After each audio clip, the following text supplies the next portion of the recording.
We may be far from Halloween, but my Akashis are still running amok. So, my Akashis is a deck I've been running for a long time now. The guys in the Yugi Boom studio kind of helped me build this deck. It's a synchro centralized build with, with a little bit of link support, but, you get some interesting plays, especially with a lot of the synchro summons who kind of summon each other through a synchro climb and summon each other back down. And, it makes for some very interesting plays. So, without further ado, let's get onto the deck. So to start off, you're going to run 3, Daki, the Graceful Mayakashi. She's going to be kind of the linchpin to the deck. She'll pretty much be a reoccurring summon just for your synchro plays. Keep in mind when you do use the effect, it will lock you out of your extra deck except for Mayakashis. So it's something to kind of keep in mind. There's a lot of risk-reward with this deck. Granted, you do have a lot of powerful monsters, but it does lock you out on certain occasions. Next, you're going to run 3, Hajun, the Winged Mayakashi. He's going to be pretty important too because he's going to be your opener for your plays. He is going to pretty much special summon a Mayakashi from the deck and just kind of start your synchro summons from the way up.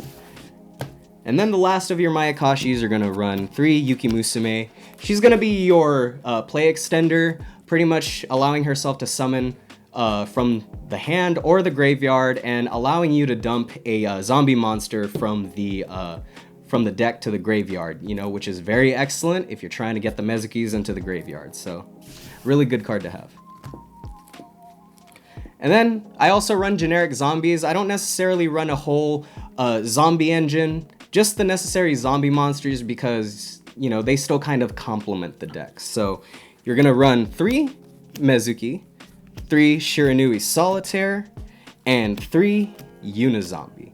It's kind of self-explanatory what these cards do, y'all already know, but they kind of help out the Mayakashis, especially the synchro monsters, by allowing them to use their secondary effects, on the special summons. So really important for the Mezuki, and then Shiranui Solitaire.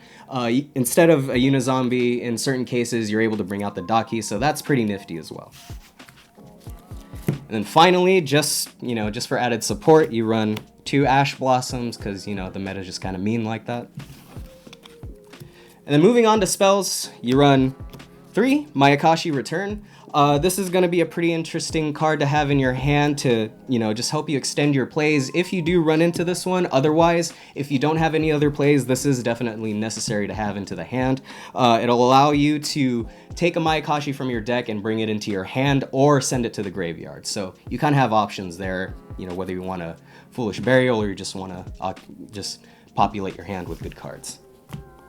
Then, of course, this is a zombie deck. You run 2 Book of Life.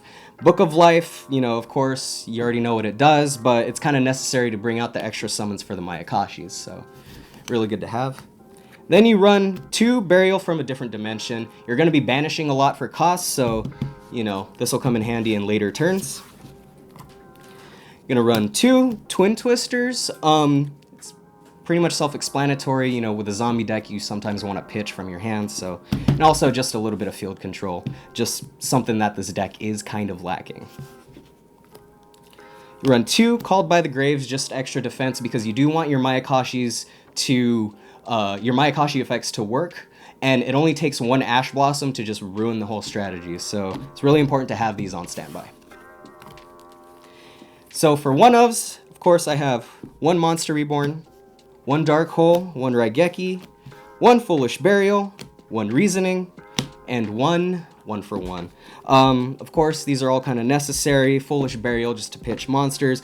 Reasoning is kind of an interesting card to have because you do have a lot of varied levels in the deck, so really interesting to confuse your opponent and all that. And of course, 1 for 1, Yuki Musume and Hajun are pretty good targets for this. So. And finally, you do run a little bit of traps, not so much, but it's just pretty much a simple solid grade. So moving on to the extra deck, of course, the most important part of the Mayakashis is going to be your synchro monsters. Pretty much kind of a basic rundown of how they work. Mayakashis kind of synchro with each other and sort of start with at level 3 and sort of work up a synchro climb in increments of 2 levels. And ideally, how they kind of bring themselves back out is pretty much special summoning each other from the graveyard, and therefore activating secondary effects from field control to, just buffs to help out, your field. So to start off, you run 2 Oboroguruma. He's going to be your level 3, your base monster. He's a good defense to sit on, and at the same time, when you do special summon him from the graveyard, he will protect your monsters during battle, so they can't be destroyed during battle, and you'll still have a decent amount of boss monsters populating the field. So. And then next, you have Tsuchigumo, the Poisonous Mayakashi. Pretty much his effect is that when he's special summoned, each player gets to mill 3 from the deck. Always necessary for a zombie deck in case you want to, try for a dump for a Mayakashi, or, even an extra Mezuki, just to extend plays, Ideally, you do want to run this maybe in your first turn, or maybe in later turn when you're trying to, bring out more monsters, or if you need fodder to, banish for cost for your Mayakashis. Then next, you run 2 Tengu, the Winged Mayakashi.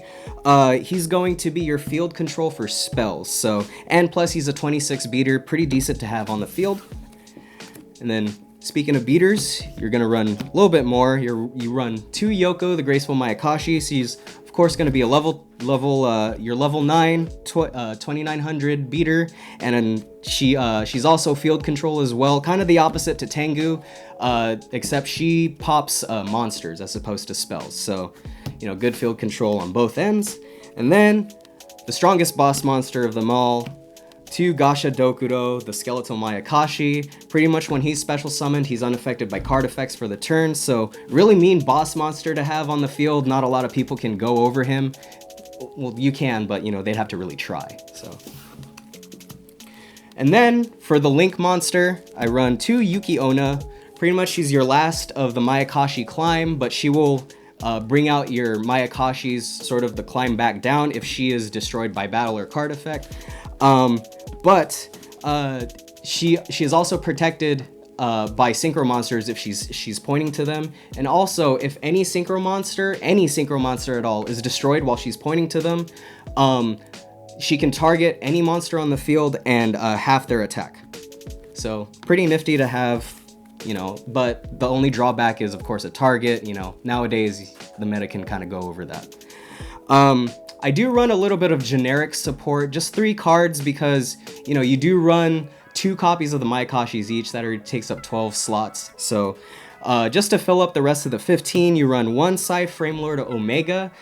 He's pretty nifty to have in case you want to just recuperate your Mezukis, but otherwise he's a pretty decent guy to have on the field. A little alternative to this would be Beals. So that way, if you were to have Yuki Onna on the field pointing to Beals, it'll kind of lock out your opponent in some sort of way, but not really necessary since this is more focused on more of a beatdown. But if you do want to go for a more defensive strategy, I would recommend, sitting on a Beals for that. And of course, for Links, you run Boral Sword. He's just pretty much good. You are able to make him in the deck, and he does kind of complement the beatdown strategy that this deck has. Kind of an alternative, similarly to Sai Framelord Omega. If you want to go more of a defensive route, I would recommend a Borreload. So, but otherwise, Boral Sword is a decent monster to have in the extra deck. And finally, you run 1 Vampire Sucker. Of course, just to complement any of the special summons that come out of the graveyard, and of course just to increase the cards in your hand is always a nice thing. But other than that, that's pretty much it for the deck. It's still, of course, a work in progress. It's always been over the past few months, but, I'm always striving to make it better. But if you guys have any suggestions, leave a comment down below, like and subscribe on our videos. Check out our TCG player link, affiliate link down below, in case you guys ever need some cards, when you're making that next deck, or if you want to add some more cards to your collection. Otherwise, this is Toby, your editor, signing off for Yu-Gi-Oh!